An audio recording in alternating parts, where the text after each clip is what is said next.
Assalamualaikum.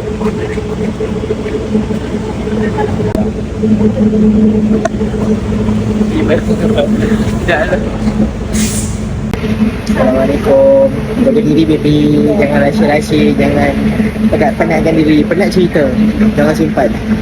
Saya ada je untuk mendengarkan. Bagi je keyword. Saya I need you lah. Tu saya call you back.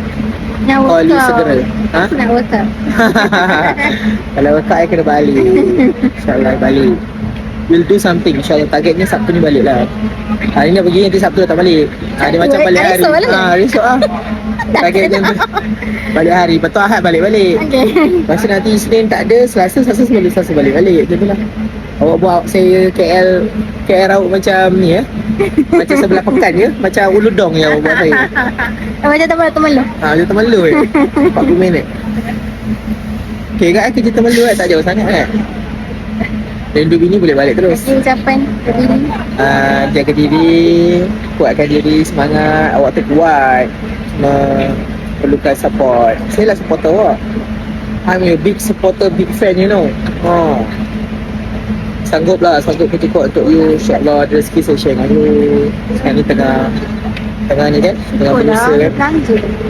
Tengah berusaha lagi nak kumpul duit, nak kahwin ni guys. Terpaksa beli mak-mak sikit. Kalau tak, I memang jenis payung minyak airnya. Tak ada hal lah, udang galah 3 pinggan pun boleh, tak ada hal kan. 3 ekor je. Mikir-mikir 3 ekor tak payahlah. Tak payahlah, nantilah dulu. Next time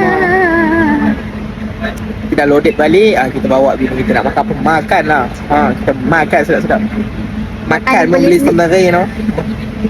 Teringat Makan macam sama. Makan beli sendiri, no.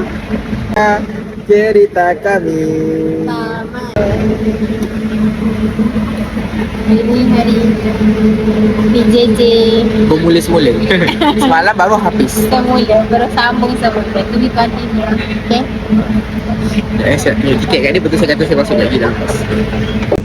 Baik, yang gaduh. Dah masuk pula. 20 minit dah masuk pun. Sorry, kena tinggalkan sebentar. Pergi cari rezeki. Bye. Bye. Bye. Take care. Tak nangis. Kuat InsyaAllah you kuat. Sekejap je lah, esok datang balik lah. Memang pun. Masa dia relax kan. Esok datang balik. Hari-hari turun balik lah.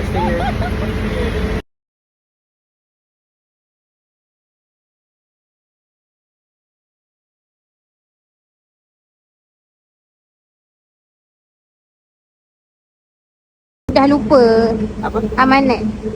Makcik nak gerak lah tu. Take care. Jangan rindu-rindu esok balik. Kejap je PJJ, berapa jam je. Datang balik. Bye Rao. Jom PJB. Jangan nangis.